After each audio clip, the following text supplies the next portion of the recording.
வணக்கம் மக்களே. நம்மளாம் எதிர்பார்த்த மாதிரி பிக் பாஸ்க்கான 3வது ப்ரோமோ வந்திருக்கு. இந்த ப்ரோமோல பாத்தீங்கன்னா வீட்டுக்குள்ள இந்த வாரத்துக்கான 2 ஒஸ்ட் பர்ஃபார்மரை செலக்ட் பண்றாங்க. அந்த 2 ஒஸ்ட் பர்ஃபார்மர் யார் அப்படின்னு சொல்லி பார்த்தோன்னு ஒரு விஷயத்த முடிவு பண்ணிட்டேன். ரைட்டு, இவனை யாரும் சரிப்பட்டு வர மாட்டானுவன், பூரா பயிலும் வன்மத்துல தான் குத்துன்னு குத்திட்டு இருக்கானு. கடைசி வரத்துக்கு கரெக்டான ஒஸ்ட் பர்ஃபார்மரை இவனை செலக்ட் பண்ண போறது இல்ல. ஏன்னா பிக் பாஸ் வாரம் ஒரு விஷயத்த ரொம்ப தெளிவா சொல்றாரு. ப்ரோ, இந்த வாரம் சிறப்பா செயல்படாத 2 நபர்களை செலக்ட் பண்ணுங்கன்னு அவர் சொல்றாரு. இப்ப வினோத் அவர்கள் சிறப்பா செயல்படலையா? இந்த வாரம் சாண்ட்ரா, வினோத் இந்த 2 பேர் தான் உங்களுக்கு ஒஸ்ட் பர்ஃபார்மரா? இந்த 2 பேர் தான் வீட்டுக்கு எதுவுமே பண்ணலையா? சரி, சாண்ட்ரா கூட விட்டுருங்கப்பா.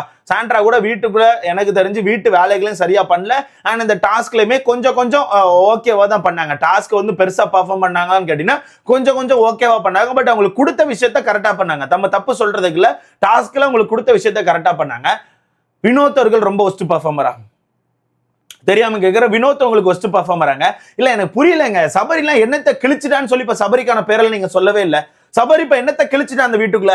சபரி வந்து 2 டாஸ்க் வீட்டுக்குள்ள நடந்திருக்குங்க. அந்த 2 டாஸ்க்ல அவன் என்னத்தை கிழிச்சான்? வீட்டுக்குள்ள அவனுக்கு கொடுக்கப்பட்ட வேலை, எந்த வேலையை அவன் சிறப்பா செஞ்சான், எங்க அவன் சிறப்பா பண்ணான்னு சொல்லிட்டு இப்ப அவனை வந்து விட்டுட்டு வினோத்தோட ஒஸ்ட் பர்ஃபார்மர் சொல்றீங்க. அப்ப அவங்க எல்லாருக்குமே வன்மம் தானே. வினோத் வந்து இப்ப வீட்டுக்குள்ள சண்டை போட்டது உங்களுக்கு பிரச்சனை. எஃப்ஜே கிட்ட சண்டை போட்டதை பிடிச்சி வச்சு சண்டை போட்டான், ஒரு தலையா இருந்துட்டு சண்டை போடக்கூடாதுன்னு சொல்லிட்டு இப்போ ஒஸ்ட் பர்ஃபார்மருக்கு கொண்டு போயிட்டீங்க. யாருங்க நீங்களா? அரமெண்டலாங்க? தெரியாம கேட்கறீங்களா? அரமெண்டலா? இப்படியே பண்ணிட்டு இருந்தீங்கன்னா அவன் கப்ப திட்டு வீட்டு போயிருவான். எனக்கு தெரிஞ்ச வினோத் அவர்கள் கப்ப திட்டு வீட்டு போறாரு. இவனை கடைசி வரதுக்கு உட்காந்து ஆன்னு பார்த்துட்டு தான் இருக்கணும். அந்த வகையில வினோத் அண்ட் சாண்ட்ரா இந்த 2 பேருமே ஒஸ்ட் பர்ஃபார்மரா செலக்ட் பண்ணிருக்காங்க. இதுல இந்த ப்ரோமோல பார்த்திருப்பீங்க, சாண்ட்ரா உட்காந்து கடுமையா ஒப்பாரி வச்சுட்டு இருக்காங்க. ஃபுல் டிராமா போட்டுட்டு இருக்காங்க. முக்கியமா உங்களுக்கு கடுப்பு என்ன தெரியுமா? அமித் இவ்வளவு நேரம் நம்ம கூட உட்காந்து சப்போர்ட்டிவா பேசிட்டு இருந்தான். ஒஸ்ட் பர்ஃபார்மர் போகும்போது நம்மளே குத்தி மலத்திட்டானு சொல்லிட்டு அக்காவுக்கு வருத்தம். அதனால அக்கா உட்காந்து ஒப்பாரி வச்சுட்டு இருக்காங்க. இதுல ஒஸ்ட் பர்ஃபார்மர்னு சொல்லிட்டு வினோத் அவர்களுக்கு யார் கொடுத்தான்னு சொல்லி பாத்தீங்கன்னா நீங்களாம் சிரிச்சிருவீங்க. ஏன்னா அந்த நபர்கள்லாம் வீட்டுக்குள்ள கடுமையா கண்டென்ட் கொடுத்த நபர்கள். அவங்க எல்லாம் நம்ம வினோத்தர்களை ஒஸ்ட் பர்ஃபார்மர் சொல்லியிருக்காங்க. அவங்க எல்லாம் யார் அப்படிங்கறத பாத்துடலாமா? அவங்க எல்லாம் யாரு, எந்த அடிப்படையில இப்ப வினோத்தை செலக்ட் பண்ணிருக்காங்க, எந்த அடிப்படையில சாண்ட்ரா செலக்ட் பண்ணிருக்காங்க, எல்லா விஷயத்த மொத்தமா பாத்துடலாம். சோ வீடியோக்குள்ள போறதுக்கு முன்னாடி மறக்காம இந்த வீடியோ லைக் பண்ணி சேனலை சப்ஸ்கிரைப் பண்ணிக்கோங்க. நீங்க போடுற ஒவ்வொரு லைக்கும் தான் நமக்கான வீடியோன்னு ஒரு 10 பேர் சஜஸ்ட் பண்ணும். முடிஞ்ச அளவுக்கு லைக்கை போட்டு சேனலை சப்ஸ்கிரைப் பண்ணிக்கோங்க. காலையிலே யோசிச்சேன் ப்ரோ, காலையிலே முதல் ப்ரோமோ இந்த கேப்டன்சி டாஸ்க் ப்ரோமோ விட்டாங்கல்ல, அதுல ஒரு விஷயத்தை நான் கவனிச்சேன். என்னடா வினோத்தை காணும்? ஏன்னா வினோத் இந்த வாரத்துக்கான கேப்டன். அப்ப அடுத்த வார கேப்டன்சி போட்டியில வினோத் கண்டிப்பா போட்டி போடுவாரு. என்னடா வினோத்தை காணும்? அப்ப வினோத்துக்கு ஒஸ்ட் பர்ஃபார்மர் கொடுத்துட்டீங்களான்னு சொல்லி யோசிச்ச மாதிரியே கொடுத்து வச்சிருக்காங்க. இதுல வினோத்துக்கு முக்காவாசி பேர் என்ன சொல்லி ஒஸ்ட் பர்ஃபார்மர் கொடுத்துருக்காங்க தெரியுமா? நீங்க எஃப்ஜே கிட்ட ஒரு சண்டை போட்டீங்களா, அந்த சண்டை வந்து தேவையில்லாத சண்டை. அந்த சண்டையில நீங்க நிறைய வார்த்தைகள் விட்டீங்க, தேவையில்லாம கடந்து கத்திட்டு இருந்தீங்க. அதனால நான் வந்து உங்களுக்கு ஒஸ்ட் பர்ஃபார்மர் கொடுத்துருக்கேன்னு கொடுத்திருக்காங்க. இதுல ஃபர்ஸ்ட் நம்ம திவ்யா அவர்கள் வினோத்துக்கு ஒஸ்ட் பர்ஃபார்மர் கொடுக்குறாங்க. அதுல திவ்யா என்ன சொல்றாங்கன்னா, ஒரு தலையா இருந்துட்டு அந்த தலைகிட்ட என்ன விஷயத்தை அட்ரஸ் பண்ணாலும் ஒரு மாதிரி எரிஞ்சு விடுறாங்க, ஒரு மாதிரி ஏதோ டார்கெட் பண்ற மாதிரி பேசுறாங்க. ஒரு விஷயத்த சொன்னா அந்த விஷயத்தை புரிஞ்சிக்கவே மாட்டுக்காங்க.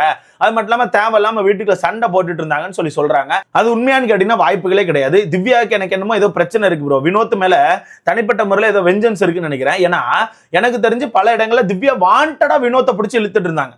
வாண்டடா கிச்சன் இந்த இடம் கிளீன் அல்ல, அந்த விஷயத்த பண்ணுங்க, அந்த விஷயத்த கூப்பிட்டு சொல்லுங்கன்னு சொல்லிட்டு வாண்டடா சொல்லிட்டே இருந்தாங்க. அந்த இடங்கள்ல எல்லாம் எனக்கு தெரிஞ்சு வினோத் அவர்கள் முடிஞ்ச அளவுக்கு ரொம்ப பொறுமையா, சரிங்க ஓகேங்க நான் சொல்றேங்க, அந்த விஷயத்த தானாங்க நான் பேசுறேங்கன்னு சொல்லிட்டு பொறுமையா தான் பேசினார். ஆனா டக்குன்னு அந்த இடத்துல வெடிக்கிறது யாருன்னு பாத்தீங்கன்னா திவ்யா தான். ஓகேவா, டக்குன்னு வெடிச்சிருவாங்க. காலைல கூட ஒரு சம்பவம் நடந்துச்சு. பப்பாளி பழத்தை வெட்டி வச்சாங்களா இல்ல பப்பாளி பழத்தை எடுத்து முழுசா வெளியே வச்சிருந்தாங்களா என்னமோ பண்ணியிருந்தாங்க. அப்போ டக்கு நம்ம திவ்யா என்ன செய்யறாங்கன்னா, வினோத்தை கூட்டு அந்த பப்பாளி பழம் யாருக்குன்னு சொல்லி எடுக்க சொல்லுங்கன்னு சொல்லிட்டு ஏதோ சொல்றாங்க. அப்போ வினோத் அந்த இடத்துல என்ன சொல்றாருன்னா, சரி ஓகே நான் அட்ரஸ் பண்றேங்க, நான் சொல்றேன், யாருக்குன்னு தெரியல, நான் எல்லார்கிட்டையும் சொல்லிட்டேன், சொன்ன பிறமும் யாருமே எடுக்கலன்னா அதுக்கு மேல நான் என்ன பண்ண முடியும், நான் சொல்றேன்னு சொல்லிட்டு பொறுமையா தான் சொல்றாரு. உடனே அந்த இடத்துல திவ்யா, ஏங்க நான் பொறுமையா தானேங்க சொன்னேன், நீங்க ஏங்க கத்துறீங்கன்னு சொல்லிட்டு ஒரு மாதிரி வினோத்தை டார்கெட் பண்ணி பேசினாங்க. அந்த இடத்துல வினோத் கத்தவும் செய்யல, ஒரு மாதிரி ரூடாவும் பேசல, அவர் நார்மலா தான் பேசினார். அதுக்குள்ள அந்த இடத்துல திவ்யா தான் தேவையில்லாம ஒரு மாதிரி ஒரு சீனை கிரியேட் பண்ணிருப்பாங்க. அப்ப அதெல்லாம் சொல்லி நம்ம திவ்யா அவர்கள் வினோத்தை நாமினேட் பண்றாங்க. அடுத்த சுபிக்ஷா என்ன சொல்றாங்கன்னா, சுபிக்ஷாவுமே வினோத்தை வந்து ஒஸ்ட் பர்ஃபார்மர் செலக்ட் பண்றாங்க. செலக்ட் பண்ணி அவங்க என்ன சொல்றாங்கன்னா, ஒரு டாஸ்க்னு வரும்போது அந்த டாஸ்க்ல தேவையில்லாம நிறைய விஷயத்த பண்ணாங்க. ஒரு டாஸ்க் இங்க நடந்துட்டு இருக்குமோ அந்த டாஸ்க்கை சரியா ஃபோக்கஸ் பண்ணாம அவங்க பாட்டுக்கு அந்த பக்கம் நடந்து நேரா ஆக்டிவிட்டி ஏரியாவுக்கு நேரா போயிட்டு இருக்காங்க. அதெல்லாம் ரொம்ப தப்பா தெரிஞ்சு, அது முக்கியமா ஒரு தலையா இருந்துட்டு இந்த மாதிரி சண்டை எல்லாம் போட்டுட்டு இருந்தது எனக்கு தெரிஞ்சு தேவையில்லாத வேலையா தோணுச்சுன்னு சொல்லிட்டு நம்ம சுபிக்ஷா அவர்கள் சொல்றாங்க. இந்த இடத்துல ஒரு விஷயத்தை நான் சொல்லி ஆகணும். அவரு அந்த டாஸ்க்ல எந்திரிச்சு அங்கேயுமா நடந்தது எதுக்குன்னா, நீங்க எல்லாருமே காதுக்குள்ள கடந்து கத்திக்கிட்டே இருந்தீங்க.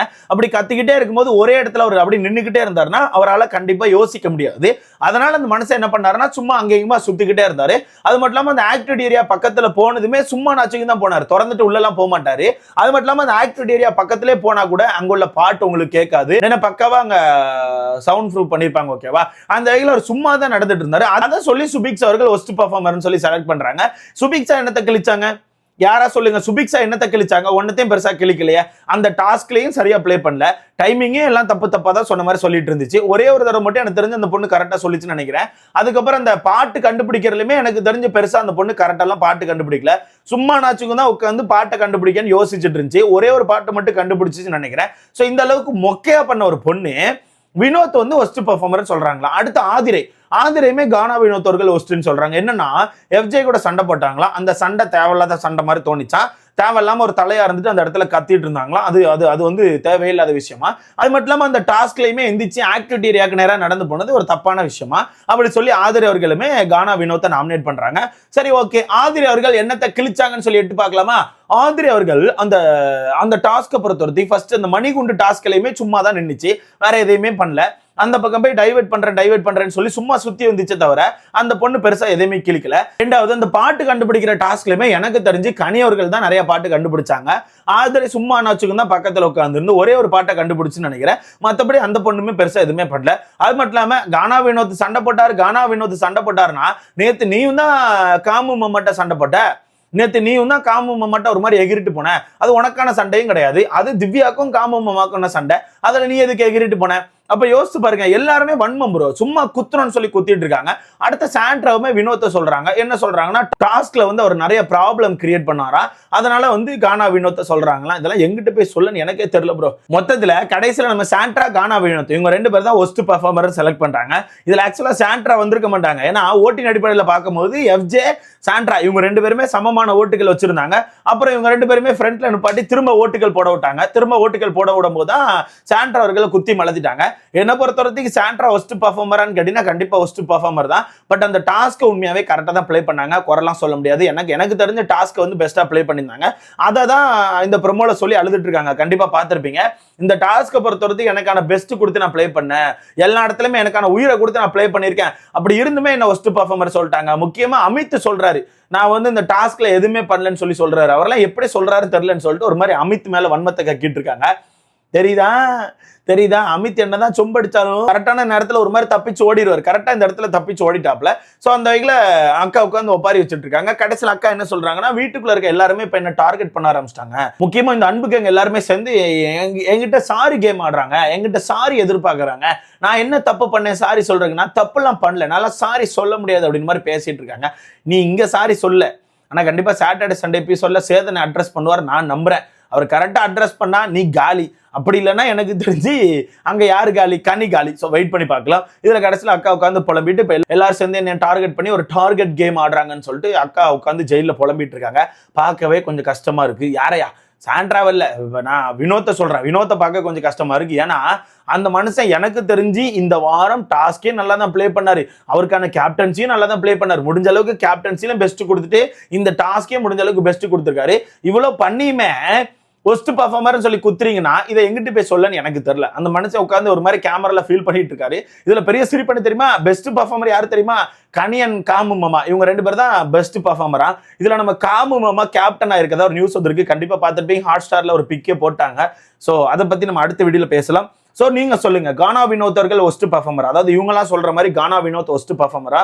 ஏன்னா இவங்க அதிகப்படியான ரீசன் என்ன சொல்லியிருக்காங்கன்னா, எஃப்ஜே கிட்ட சண்டை போட்டதான். எஃப்ஜே கிட்ட சண்டை போட்டதுன்னா அங்க எஃப்ஜே தானே ஃபர்ஸ்ட் தப்பு பண்ணா, அப்ப நீங்க எல்லாம் எஃப்ஜே தானே குத்தணும். ரெண்டாவது இவர் கத்துனாருன்னா இவர் கேப்டனுங்க, இவர் கேப்டனை முடிஞ்ச அளவுக்கு அங்க பாக்குறாரு, அவன் கத்திக்கிட்டே இருக்கான். அப்ப திரும்ப அங்க போயிட்டு கத்திட்டு உட்காருன்னு சொல்லி அந்த மனுஷன் சண்டை போட்டாரு. இல்ல நான் சொல்லவே இல்லை, அதுக்குன்னு அந்த மனுஷன் ஒரு கெட்டவராப்பா, அதுக்கு அந்த மனுஷனை ஒரேடியா கெட்டவராகி முடிச்சாச்சு. இதுல நான் என்ன கேட்கிறேன், கானா வினோத் ஒஸ்ட் பெர்ஃபார்மர்னா சபரி என்ன பண்றாரு? சபரி எந்த வகையில அந்த வீட்டுக்குள்ள என்ன பண்ணாரு? சபரி எந்த வகையில இந்த டாஸ்க்ல எல்லாம் பெஸ்டா பெர்ஃபார்ம் பண்ணாரு? எதுவுமே பண்ணல. அந்த மனுஷனே சும்மா தானே சுத்திட்டு இருந்தாரு. அப்ப அந்த மனுஷனுக்கு நீங்க பெஸ்ட் பெர்ஃபார்மர் கொடுத்து இங்க ஒரு ஒஸ்ட் பெர்ஃபார்மர் கொடுக்குறீங்கன்னா அப்ப நீங்க எல்லாமே சேர்ந்து கேங்கா தானே இது பண்றீங்க, கேங்கா தானே குத்துறீங்க. தெரியாம ஒரு சின்ன விஷயத்துல மாட்டிட்டார், முடிச்சு விட்டீங்கல்ல மொத்தத்துல. சோ இது என்ன பொறுத்த வரைக்கும் ஒரு கேங்கா சேர்ந்து அடிச்ச மாதிரி தான் எனக்கு தோணுது. சோ இதை பத்தி உங்களுக்கான கருத்தை மறக்காம கமெண்ட்ல போடுங்க. வீடியோ லைக் பண்ணிக்கோங்க, சேனலை சப்ஸ்கிரைப் பண்ணிக்கோங்க. இப்படியே போறது கானா வினோத்துக்கு தான் பிளஸ் ஆகும். சோ இதை பத்தி உங்களுக்கான கருத்தை மறக்காம கமெண்ட்ல போடுங்க.